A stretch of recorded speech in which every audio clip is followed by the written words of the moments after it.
हमारे मामू की बेटी पल्लवी, और ये जब राम कथा सुनती है तो इसको कैसा लगता है सो बताएगी। कैसा लगता है? बहुत अच्छा लगता है सुन के कि हमारी दीदी ऐसी है, हमें उससे बहुत प्रेरणा मिलता है। बहुत। जय श्री राम। हम लोग आए हुए हैं अपने नानी घर कैथमा।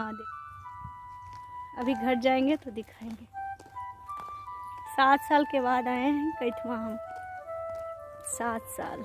हमारे नाना जी और नानी नहीं हैं लेकिन मामू सब हैं। बहुत दिन के बाद आए हैं। देखते हैं कैसे आए नानी घर। बहुत दिनों के बाद नानी घर आए हैं।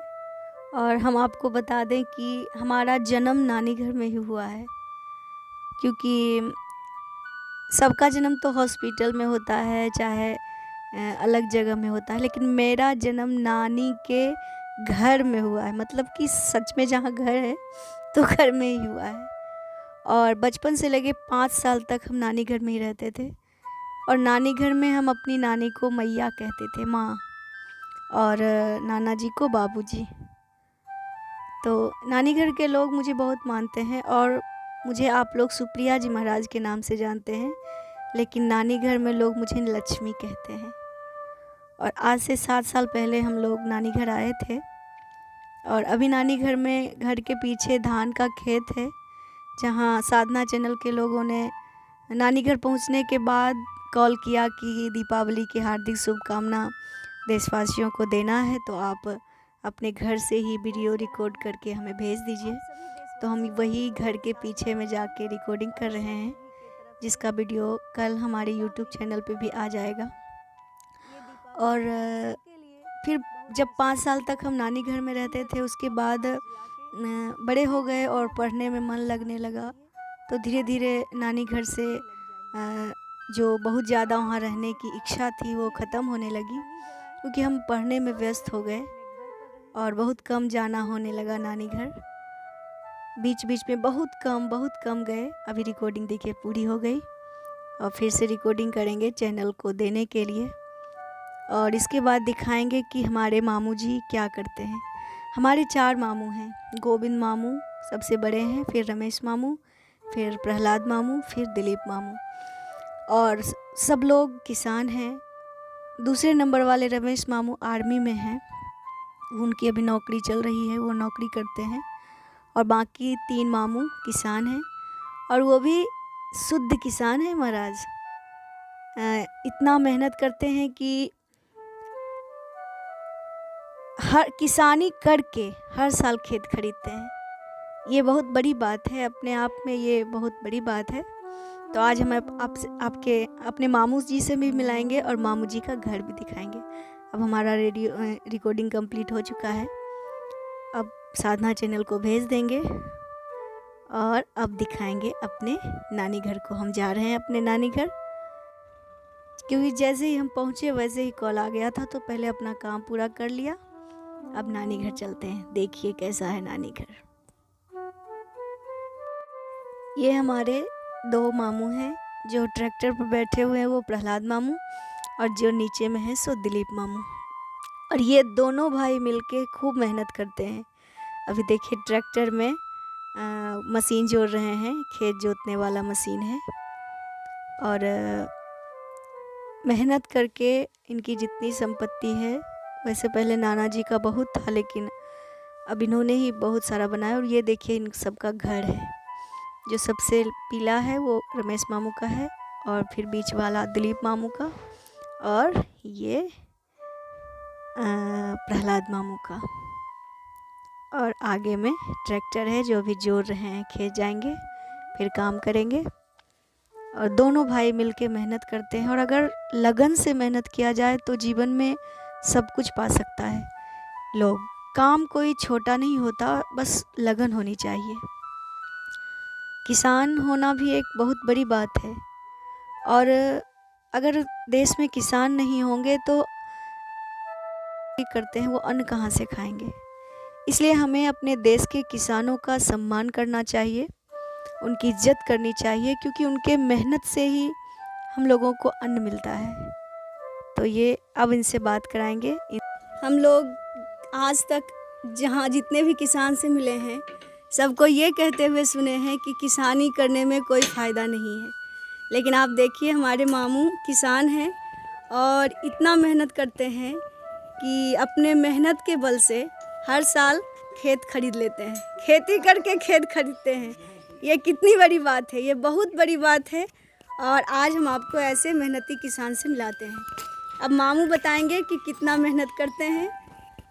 और खेती हाँ बोलिए। खेती किसानी लाइन तो अच्छे ही चीज़ है, तो इसमें मेहनत करिएगा तो परिश्रम का तो फल थोड़ा मीठा ही होगा। तो खेती गृहस्थाश्रम है, तो ये भी एक अच्छे आश्रम है। अच्छा नहीं, बहुत अच्छा है, बहुत सबसे अच्छा है। श्रेष्ठ आश्रम है। तो जहाँ जो जितने आदमी हैं सब करिए। कोई सर्विस कर रहे हैं तो वो भी पैसा अधिक कमा रहे हैं। किसानी में तो थोड़ा कम है, लेकिन मेहनत करना मिलेगा। और मेहनत करके हमारे मामू हर साल खेत खरीदते हैं। ये किसानों के मिसाल हैं और ऐसे किसान अगर आप बनेंगे तो ज़रूर फ़ायदा होगा। और हमारे ये उनसे बड़े मामू हैं, देखिए ट्रैक्टर स्टार्ट करेंगे। तो मामू बताइए कि मेहनत करने से क्या नहीं हो सकता है? मेहनत करने के बाद सब कुछ होगा। बस मेहनत कीजिए, लगन से कीजिए। लगन से करिए। ऐसा बात नहीं है कि किसानी में कोई दिक्कत है। हाँ, किसानी में भी बहुत फ़ायदा है। और ये जितना भी आप लोग देख रहे हैं सब किसानी से ही मेहनत से बनाया हुआ इनका सारा घर है। देखिए पूरा हम लोग नानी घर आए हुए हैं तो अपने मामू से मिला दिए। और किसान है मामू, तो आप लोग भी किसान बनिए और सुंदर किसान बनिए, मेहनती किसान बनिए। और फिर मंदिर का भी दर्शन कराएंगे। चाय पी ले। चाय। ये हमारे दिलीप मामू हैं और ये प्रहलाद मामू। जय श्री राम। और उस मशीन से धान झाड़ा जाता है। साइकिल पर लेके देखे जा रहे हैं, मशीन लेके जा रहे हैं साइकिल पर। और ये है महारानी स्थान, माता बगलामुखी जी का मंदिर। और महारानी स्थान के बगल में हमारा मामू जी का घर शुरू हो जाता है और वहाँ तक है। और ये बगीचा है और उधर धान का खेत भी है। अभी हम माता जी का दर्शन करते हैं।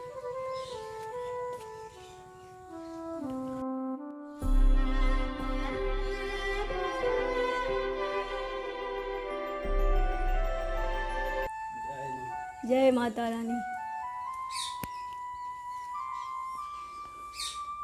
सर्वमंगल मांगल्ये शिवे सर्वार्थ साधके शरणं के गौरी नारायणी नमस्तुते। ये माता बगलामुखी जी हैं और अपने भक्तों को कृतार्थ करती हैं। और उस गांव के सभी लोग यहाँ ज़रूर आते हैं और माँ का आशीर्वाद लेके दर्शन करके आनंदित होते हैं। आप लोग भी दर्शन कर लीजिए, बहुत ही सुंदर हैं और कृपालु भी हैं। यहाँ मंदिर की विशेषता ये है कि ये जो आप मंदिर का दर्शन किए और माता जी का दर्शन किए, तो ये माता जी यहाँ के लोग खेत जोतते थे तो धरती के नीचे से निकली हैं, मतलब प्रकट हैं। और फिर 20 किलो चांदी भी निकला था एक पोटली में बंद, और उसी चांदी से ये मंदिर बना है, ऐसा यहाँ के लोगों ने मुझे बताया। तो ये देवी माँ बहुत ही दिव्य हैं और महान हैं, सिद्ध हैं। यहाँ आने से लोग अपनी मनोकामना भी पूरी करते हैं। तो ये खेत से प्रकट हुई हैं माँ, आपने इनका दर्शन किया, अब आगे इनका दर्शन करते रहिए। बहुत ही सुखद मुझे लगा, इसलिए मैंने आप लोगों को भी दिखा दिया।